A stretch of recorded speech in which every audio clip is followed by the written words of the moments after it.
5 years of doing Vishnu Sahasranama and Venkateshwara Suprabhatham sadhana. And Venkateshwara Suprabhatham and Vishnu Sahasranama have similarities, but also has a unique element to it individually. See, Vishnu Sahasranama has a unique element which Venkateshwara Suprabhatham doesn't have. Venkateshwara Suprabhatham in its stotra construction is very simple by its own nature. But Vishnu Sahasranama is far more complex and has more benefits to it. So we are going to see the overlapping qualities between Venkateshwara Suprabhatham and Vishnu Sahasranama, and we are also going to see what is the additional element that Vishnu Sahasranama has, which Venkateshwara Suprabhatham cannot offer. Okay, let's get into the topic. In this 5 years of sadhana, which is, see, I begin to do the sadhana from 2016 to 2020, and even beyond that, I'm doing this sadhana even till to this day. But it's not daily routine. Okay, I would do Venkateshwara Suprabhatham and Vishnu Sahasranama sadhana on Ekadasi or Fridays randomly. But I do it consistently, but I am still doing it randomly. Okay. But the consistent Upasana was around 2016 to 2020. And I had so many changes in my life through that sadhana. I am doing different type of sadhana these days. So still, I have 5 years of experience backing me. So I'm not going to lie here that from 2021 to 2026, I have been doing this sadhana. I did this in past, but I had some positive changes in my life by doing this sadhana. So this is something that I'm going to share in this video. And I'm going to segregate this video into 2 parts, okay? Where the first half of the video is going to be about my Venkateshwara Suprabhatham experience, and another half of my videos are going to be about Vishnu Sahasranama experience, okay? At the end of the video, I'm going to share you how this experience changed my life. So that's the end of the video. But the first 2 half, what I'm going to talk about is giving you a proper, clear framework of what is Venkateshwara Suprabhatham and what is Vishnu Sahasranama. Because most people chant Vishnu Sahasranama randomly or Venkateshwara Suprabhatham randomly without understanding the inner essence of these stotras. You need to understand the inner essence of these stotras to bring some positive change in your life, right? If you don't know what is the nature of these stotras, how will you apply it in your life? The more clarity you have on these stotras, the more it is easy for you to apply the concepts. So that's my only goal in this video. Before sharing my experience, I will give you the clarity of how to bring those stotra into your life, integrate it in your life, instead of having it like a mechanical japa or mechanical listening process. Okay, you may be listening to it mechanically daily without knowing what it is in its true essence. So I don't want you to approach it like that. I want you to approach it from a standpoint of clear understanding. Okay. So this is my experience of Venkateshwara Suprabhatham. And to understand the Venkateshwara Suprabhatham and how I got the benefits of chanting Venkateshwara Suprabhatham, you need to know the story of Lord Venkateshwara. This is how the story goes. Once upon a time, sage Brigu did tapas, and he got a question in the midst of the tapas that who is the superior among Trimurti? Who is the superior among the Trimurti? And this dilemma has been torturing him for a long time. So he discussed this question with the sages, and they had an elaborate discussion. And they couldn't come to a conclusion because everyone has a different opinion, right? It's natural, even for even great rishis and sages to have different opinion.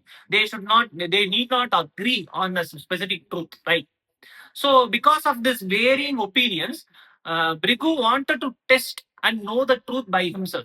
So he went to Trimurti's abode, and he wanted to test them personally on who is the supreme. He had a unique way of testing, which is triggering Trimurtis and see who is most patient among them, who is more kinder among them, and see through their character. Okay, Lord Shiva, Lord Brahma failed in that test. I don't want to go into the details of how they failed. It's elaborate. Okay, the story is elaborate. And after they failed, after he visited their respective realms and they failed, he went to the abode of Lord Vishnu. And Lord Vishnu was in Yoga Nidra. Yoga Nidra means he was in Samadhi. He was in the state of sleep, okay? He was resting, and Lord Lakshmi was, Goddess Lakshmi was serving Lord Vishnu. And he expected a reaction from Lord Vishnu. He announced his arrival. Goddess Lakshmi know that arrival of Brigu Rishi. She gave her respects, but Lord Vishnu was sleeping. So Brigu got angry and he went on kicking on the chest of Lord Vishnu. By kicking on the chest of Lord Vishnu, goddess Lakshmi got angry and he cursed Bhikkhu that no Brahmins will have any wealth. And the story goes on where Lord Vishnu will awaken from his Yoga Nidra and he will pay respects to Bhrigu Rishi. And Bhrigu Rishi will announce that Lord Vishnu is the supreme among the Tripurtis because of his character. Okay. But because Goddess Lakshmi got angry, Lord Vishnu could not pacify Goddess Lakshmi because there is a belief that Goddess Lakshmi is residing in the chest of Lord Vishnu. And Goddess Lakshmi expected Lord Vishnu to punish Bhrigu Rishi. What happened is quite opposite. Instead of punishing Bhrigu Rishi, he welcomed Bhrigu Rishi with warm greetings. So this triggered Goddess Lakshmi and she abandoned Vaikunta. And now Lord Vishnu had to appease Goddess Lakshmi, right? So he went on searching for Goddess Lakshmi and he couldn't find Goddess Lakshmi. So he took avatar of Venkateshwara in Bhuloka. Okay. Now there is another story intersecting with this story at this moment. Okay, so that you can understand the story in this full context.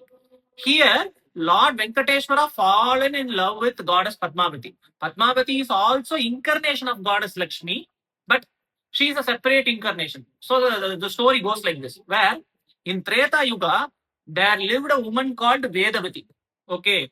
And she is also an incarnation of Lord Lakshmi, goddess Lakshmi. And she was born along with Ma Sita. Okay. The same time period of Ma Sita. Lord Rama had this vow called Ekapatni Vrata.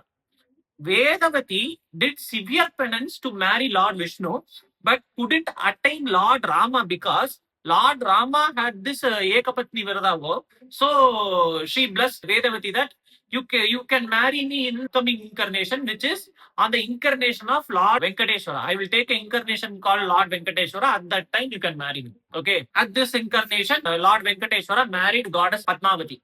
Padmavati is a reincarnation of goddess Vedavati. And Vedavati in that lifetime, what happens is, I for not finishing the story fully of Vedavati. Vedavati had killed herself, immolate herself in the fire, burn herself in the fire because Lord Ravana molested Vedavati. Because Lord Ravana wanted to attain Vedavati because she had this image of purity and she had such status. The Tejas attracted demon Ravana. And Ravana molested Vedavati Ma, and Vedavati out of maintaining her purity, a sense of purity, because she wanted to attain Lord Vishnu himself, right? So she doesn't lose her impurity for this demon. So she jumped in Agni Kunda, she herself ignited. Now after immolating herself, she took birth as Padmavati when Lord Venkateshwara incarnated. They got married. At that moment, Goddess Lakshmi heard this information and she rushed to that place. Venkateshwara and Goddess Padmavati is being married. Okay. And she confronted, Goddess Lakshmi confronted Lord Venkateshwara. How could you marry Goddess Padmavati while I am here, right? Now, Lord Vishnu, to honor the promise that he made eons ago, now he had to pacify both of them and he gave place for both of them in his body, which is in the body of Lord Venkateshwara. On the left side resided Mahalakshmi, on the right side resided Goddess Padmavati. This is the tradition, okay? This is the legend. So through this, you need to understand the inner meaning. If you hear the story on surface, it may look something like, okay, this is a good story. What do you mean through this story, right?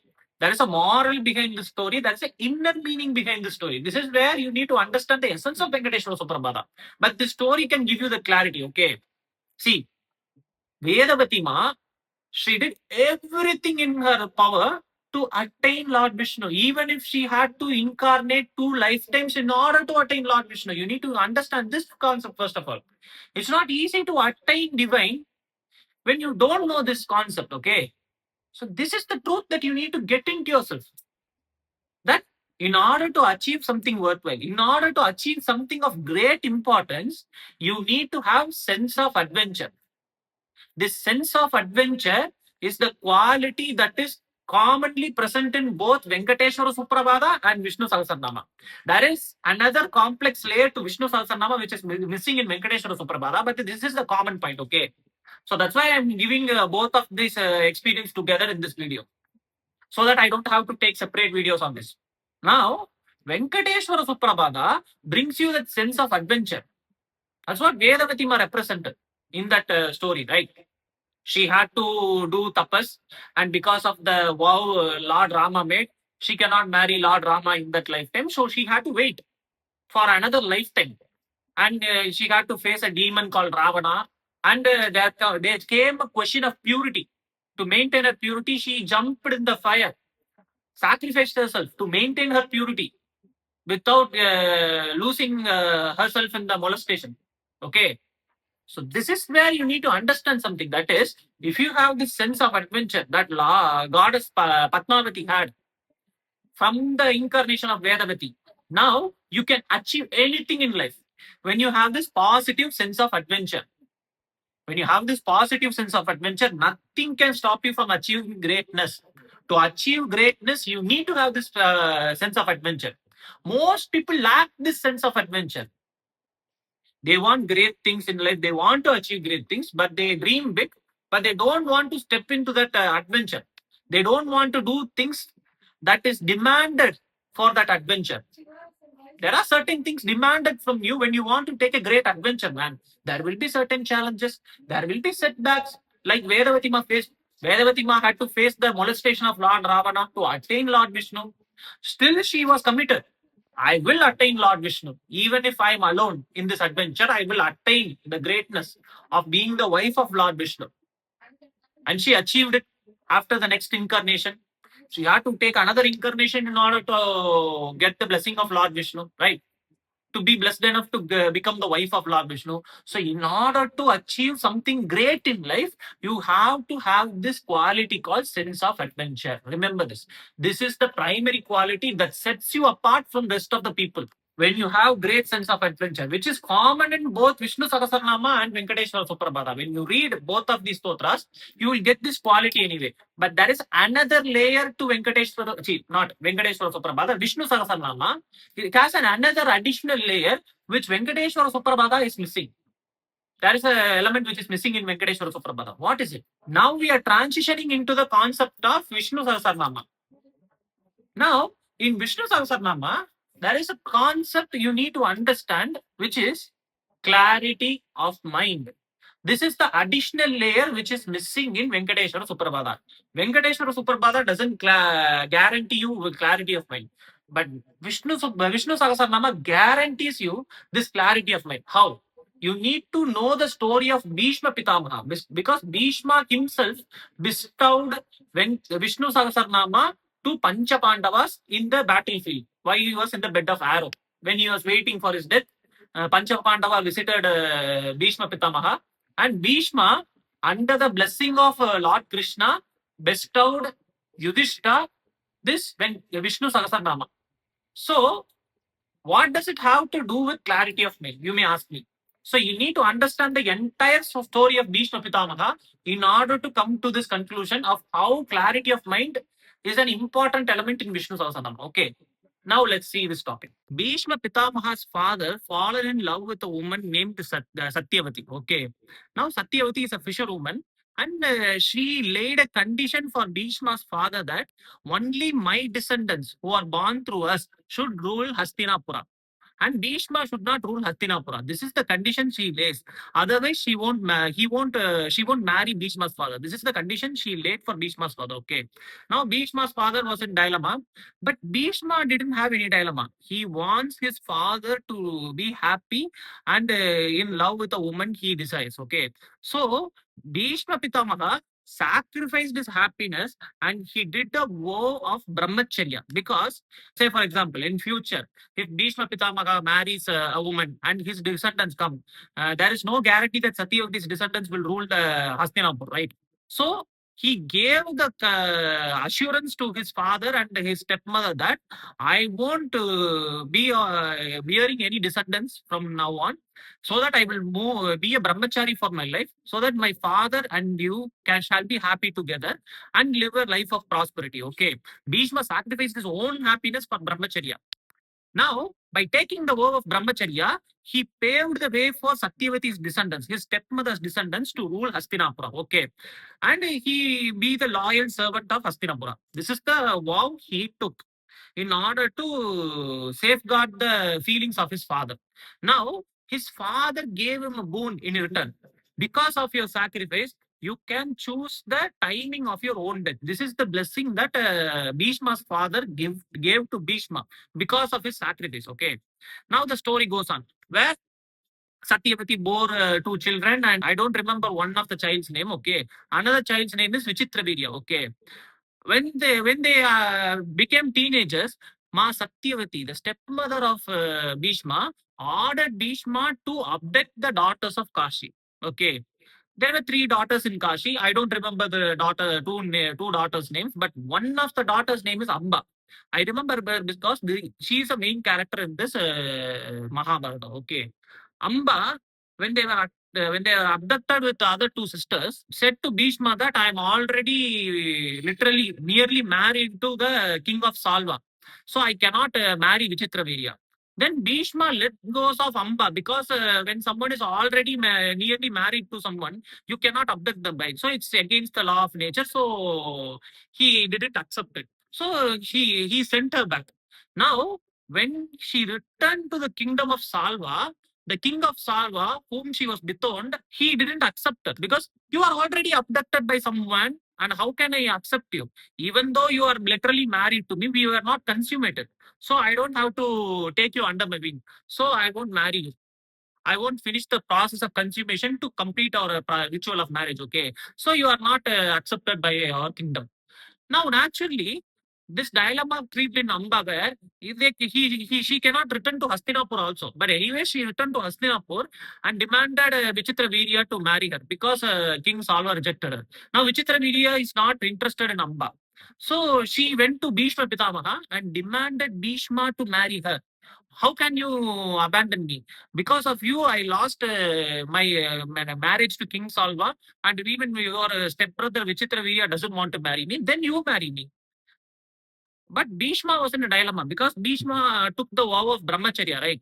So he said that I won't marry you because I took the vow of brahmacharya. I take that vow seriously. I cannot marry you. I'm brahmacharya for my entire life.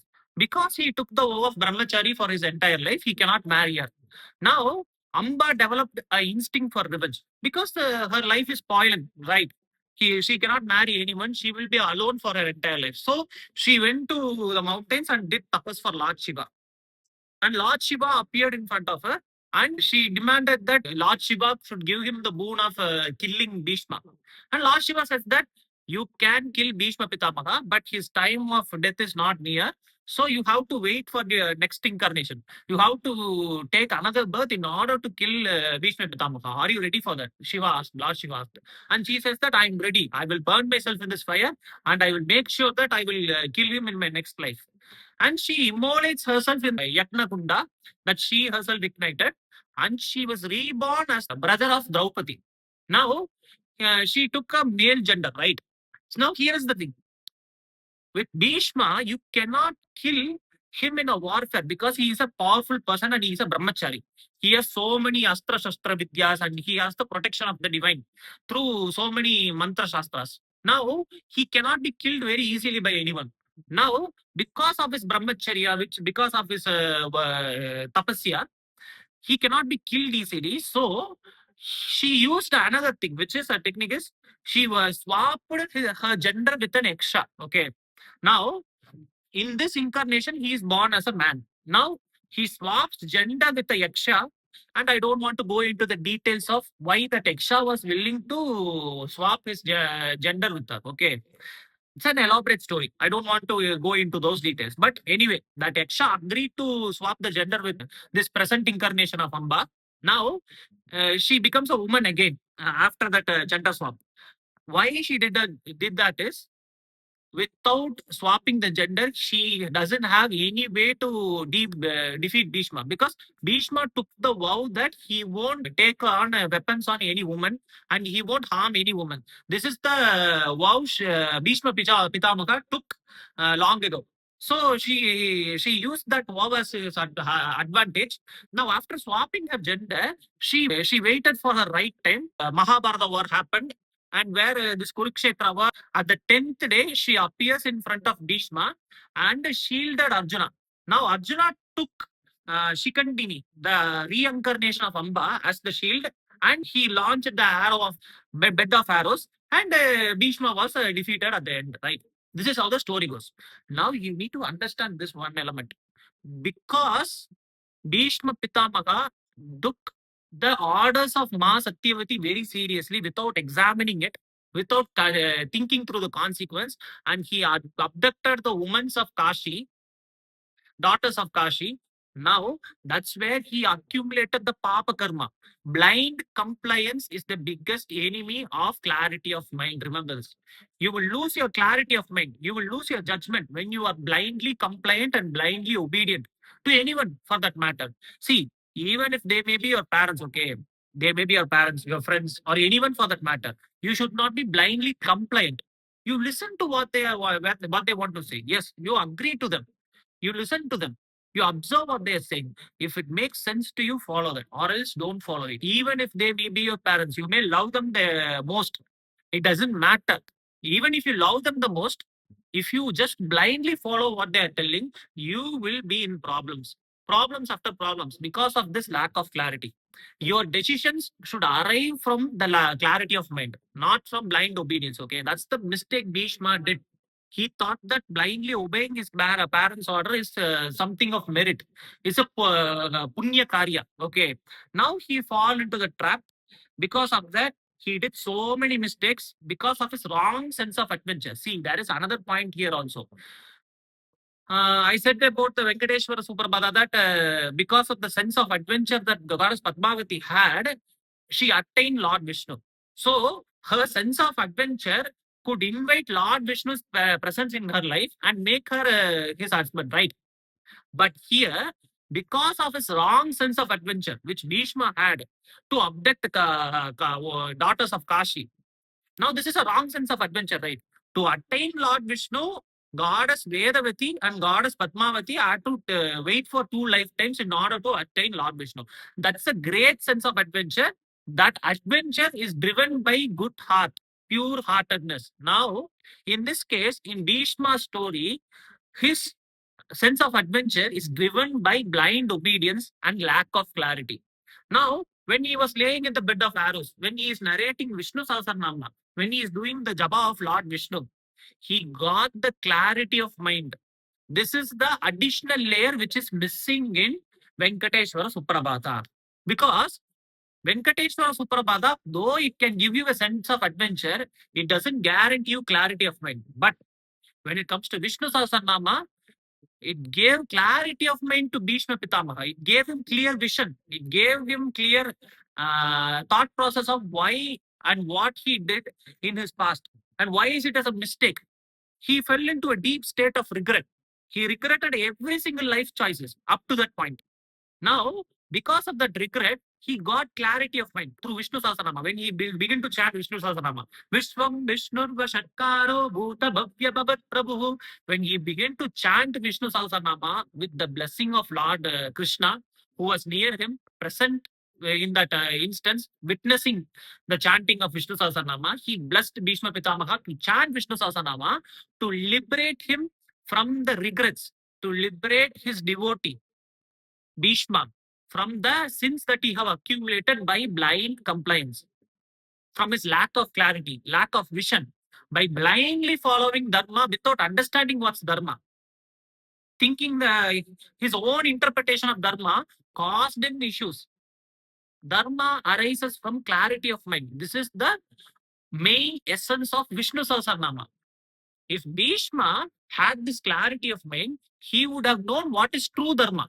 Instead of following dharma in his own terms and assume that I am being a dharmic person without having a clarity of mind and blindly obeying some commandments laid down by their own parents or by their own ancestors, right? This blind compliance and blind obedience doesn't mean dharma. Remember this. So that's why most people assume that they are dharmic.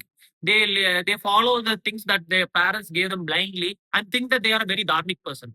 You have to examine what your parents told you in past and see if it is a dharmic thing to follow that. Most people do it unconsciously. I'm not saying that you're doing it consciously. You may be like Bhishma, who thinks that it's a dharmic thing to follow what your parents told you unconsciously. This is not a conscious process. Remember this. Now, Vishnu Sahasranama in general gives you the framework to achieve liberation, and at the same time give you clarity of mind. Without clarity of mind, you cannot achieve liberation. Now, this clarity of mind with right sense of adventure. Now, this is the thing. See, if you want a proper sense of adventure, a good sense of adventure, a great sense of adventure, to achieve something great, it should come from clarity of mind. If you don't have clarity of mind, your sense of adventure will be fueled by wrong purpose. As same as Bhishma, where he will blindly obey his mother, stepmother, and have an adventure to abduct the daughters of Kashi, and he would end up in trouble, which would lead to his death eventually. So this is a repeated theme in Bhishma's life, where he blindly follows dharma that he believed, which he assumed. It's not even belief, it's an assumption that he was following some dharma. So this is something that you need to have as a clarity. Without this clarity of mind, you will destroy yourself. So great sense of adventure is backed up by the clarity of mind. Remember this. When great sense of adventure is backed up by clarity of mind, success is in your doorstep. It's not even far away. It's in your doorstep when you can establish this. Success will knock on your door. It will automatically come to your doorstep. That's how powerful this philosophy is. Remember this. This is the essence of Vishnu Sahasranama. You can get wealth, you can get fame as a byproduct of Vishnu Sahasranama. But how do you get wealth? How do you get fame? Through this, by having great sense of adventure and clarity of mind. That's all. Now I will share you my experience of how I arrived to this insight and conclusion. Okay, my experience will back up this truth. Okay, around 2016, I began to chant Vishnu Sahasranama. Okay. Before that, I was a very introverted and shy person. Okay. I don't know what to speak in a social setting. I don't know what to speak in a social setting. I will babble like a fool, to be honest. I was a very shy, introverted person. And if I open my mouth, I will embarrass myself with unwanted words or unwanted conversation. I don't have a sense of speaking. I don't know what to speak in the right place. Everyone around me is a proof for that. And they cannot believe that I'm speaking in YouTube this fluently in both Tamil and in English. Even in Tamil channel, I speak very good. And people are impressed. How can this person who is socially awkward 10 years ago is now speaking in YouTube and getting attention of so many people? This is something that they wonder. It's not but something to wonder about, because of the blessing of Vishnu Sahasranama, I got this clarity of mind and I got out of my social awkwardness, and it broke the chains of shyness. I could dismantle my shyness. I could make myself a better person. I would lock myself in the home because of my anti-social personality. Okay. Now, because I'm a shy person, I won't visit to anybody's house or for any function for that matter. After chanting Vishnu Sahasranama, I gathered courage. I gathered clarity of mind, which helped me approach people in a very positive way. I'm not socially awkward anymore. I became an extroverted person. I became the complete opposite of what I used to be. Instead of being a shy person, instead of being an introverted person, I became an extroverted person to my own surprise.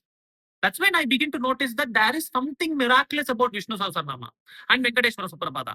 Because of Venkateshwara Suprabhatham, I begin to travel all around the state. I used to go for so many temples. I would visit temples, do mantra japa in the temples. And most people would get surprised by my age when they ask me. A temple priest would be going for his daily puja, and he would see me doing mantra japa, and he would be surprised by me reciting Venkateshwara Suprabhatham and Vishnu Sahasranama with utmost precise pronunciation. When I recite with precise pronunciation, he would be surprised and he would come and ask me, "Are you a Brahmin?" No, I'm not a Brahmin. Then how are you reciting it with utmost precision? Your pronunciation is very good. It's like a Brahmin. How are you doing this? They would ask me. And these experiences happen repeatedly. It's not some random event also. I would be asked by so many Brahmins whether you are a Brahmin. No, I'm not a Brahmin. That's the surprise element for Brahmins also, in the who are working in the temple, who are priests in the temple. They would ask me in various temples wherever I go around. That is the level of blessing that Vishnu Sahasranama invited in my life. To an introverted person who cannot even know what to speak in a social setting, who doesn't even know what to speak in a social setting, became a very, how to say, enigmatic and a very bright and a sunshine of a personality in a social setting. That's the transition that Vishnu Sahasranama gave me. That's when I begin to realize that there is something in Vishnu Sahasranama. See, I couldn't pinpoint the exact nature of Vishnu Sahasranama at that moment. And it also gave me the foundation to chant Lalita Sahasranama in future. From 2020 to 21 to up to this point, I'm chanting Lalita Sahasranama regularly. By chanting Lalita Sahasranama, I got much more. But the foundation for Lalita Sahasranama was laid by Vishnu Sahasranama. I could chant so many powerful stotras. I did so many sadhanas. But without the blessing of Vishnu Sahasranama and Venkateshwara Suprabhatham, I couldn't have chanted Lalita Sahasranama or any other Devata's mantra for that matter. Because the foundation was laid by Vishnu Sahasranama. That's my true humble admission is that without the blessing of Vishnu Sahasranama, I could not have chanted Lalita Sahasranama or did any Bhairava or Ganapati sadhana for that matter. I don't know.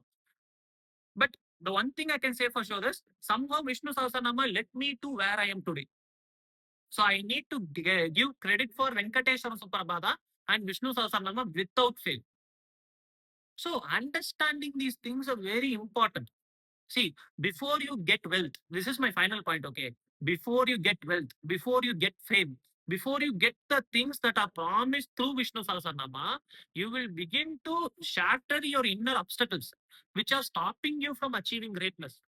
You will begin to build a great sense of adventure, clarity of mind, clarity of thought process, emotional clarity also, emotional stability. Only then Lord Vishnu will bestow you with riches and fame. Before that, don't expect riches and fame. That's why you need to do the japa of Vishnu Sahasranama with this understanding. He will begin to give you all this first as a foundation, and then he will begin to bestow you with riches, fame, and everything that you desire. First, you need to develop yourself internally. That internal transformation will happen through Vishnu Sahasranama. Only then it will be reflected in the external world. Only then Lord Vishnu will be like, okay, your inner transformation is quite impressive. Now I will bestow you with riches. I will bestow you with fame. I will bestow you with recognition from people. People will appreciate you for who you are.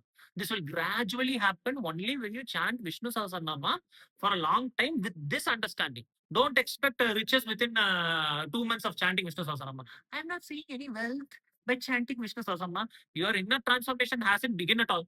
How will you expect riches from Vishnu Sahasranama? It's a byproduct of your inner transformation. Remember that.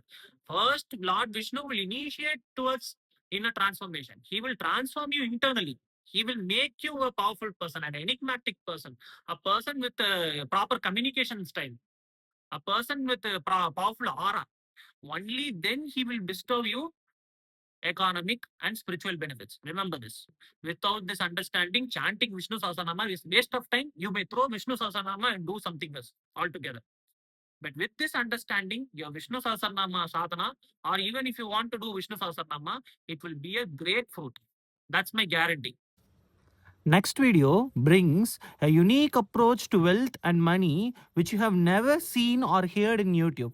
So click this video to watch this interesting perspective on wealth and money and invite the abundance of Ma Lakshmi into your life. And I hope I see you in this next video. Thanks for watching this video, guys. I will see you in this next video. Bye.